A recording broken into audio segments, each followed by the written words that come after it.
প্রতিবাদ।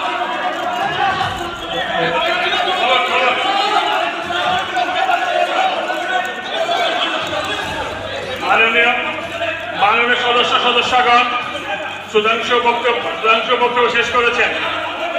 এখন শোক প্রস্তাব আজকের কার্যসূচিতে দুটি শোক প্রস্তাবের বিষয়ে উল্লেখ করেছেন। এখন আমি পর্যায়ক্রমে সেগুলো পাঠ করছি। শোক প্রস্তাবের সময় হইচই করে নিজেদের নিজেরা খাওয়াবেন না। শোক প্রস্তাবের কপিগুলি সঙ্গে দেওয়া হচ্ছে। শোক প্রস্তাব